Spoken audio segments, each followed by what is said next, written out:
Olá! Hoje a gente vai mergulhar numa ideia que é, olha, poderosa e até meio paradoxal, tirada lá do livro de Romanos na Bíblia. É aquela noção de que alguém pode, sabe, fazer parte de todo um movimento religioso, estar cercado pelas coisas de Deus e, ainda assim, estar muito, mas muito longe da salvação. Então, essa é a grande questão, né? A pergunta que vai guiar toda a nossa conversa aqui. Como que essa proximidade, na verdade, pode acabar escondendo uma distância espiritual gigantesca? Vamos dar uma olhada no que o apóstolo Paulo tinha para dizer sobre isso. Para a gente organizar o raciocínio, nosso roteiro vai ser este aqui. Primeiro, a gente fala sobre privilégio e responsabilidade. Depois, sobre como as desculpas que arrumamos não justificam nossos erros. E em seguida, o diagnóstico que Paulo faz para todo mundo.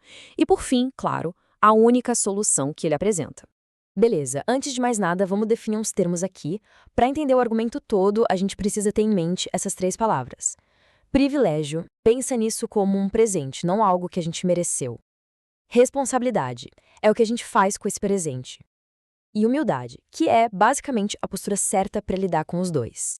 Então, começando pelo primeiro ponto, Paulo estava falando diretamente para o povo judeu da época dele. Eles tinham um privilégio enorme. Mas o problema é que muitos começaram a tratar esse privilégio como se fosse um mérito, sabe? Quase um passe livre que livrava eles de um julgamento de verdade. E olha, isso aqui ilustra o problema de uma forma genial. O foco deles estava todo no rito externo, na circuncisão, que era o símbolo da aliança com Deus, só que o símbolo foi perdendo significado porque a realidade interna, uma fé de verdade no coração, simplesmente não estava mais lá. É isso, um símbolo sem a substância é vazio. O mais interessante aqui é a tensão que se cria.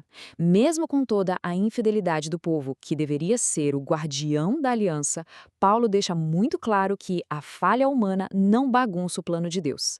A fidelidade de Deus continua de pé e o plano de salvação dele segue em frente apesar de tudo. Essa frase aqui resume perfeitamente o perigo. Uma Bíblia na mão não significa necessariamente Jesus no coração. É isso. Ter os símbolos da fé, como uma Bíblia e a igreja, ter toda uma herança religiosa, nada disso garante a fé que salva. Proximidade, gente, não é a mesma coisa que transformação. Vamos em frente para ver como essa história continua. A partir daqui, a análise entra no campo das justificativas intelectuais para o erro. É aquele momento em que as pessoas usam o conhecimento da teologia não para se aproximar de Deus, mas para criar umas brechas, umas desculpinhas para o pecado. E o Paulo, muito esperto, já antecipa um argumento bem capcioso. Alguém poderia chegar e dizer, peraí, se o meu erro, no fim das contas, acaba destacando o quanto Deus é justo e fiel, então meu pecado está, de certa forma, servindo a um propósito maior, porque eu seria condenado por isso.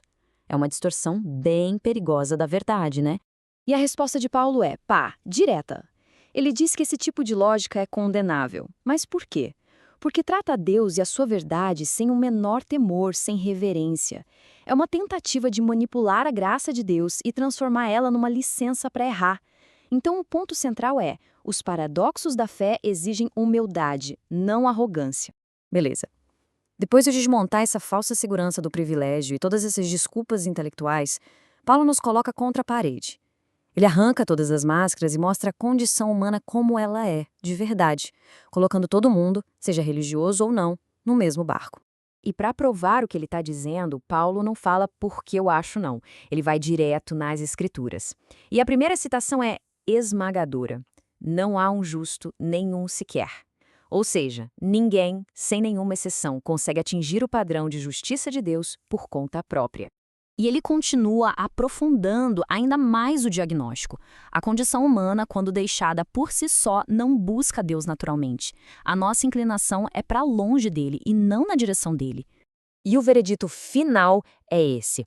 Todos, sem distinção de cultura, de religião, de nada, todos se desviaram do caminho. O problema não é de um grupinho específico, é uma condição universal de toda a humanidade. Agora, a análise traz um conceito bem profundo para a gente entender as consequências disso tudo. O pecado não é só uma questão de quebrar regras e sentir culpa. É um processo degenerativo que nos desumaniza.